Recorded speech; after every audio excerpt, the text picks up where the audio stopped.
Want to share your fantasy league standings with friends in NFL Fantasy app? Here's how you can do it.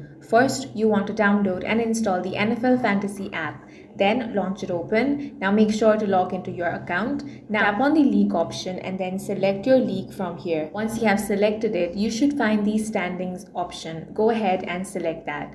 Now, to share, you want to look in the top right corner of the screen for the share icon. If you find it, tap on that and you'll get the option to send your league standing as an image or click through the text, email, or social media. If your app version doesn't show a share button, you can still take a screenshot of the standing page. Go ahead and do that. Once you have taken a screenshot, you can directly share this with your league mates. And that's it.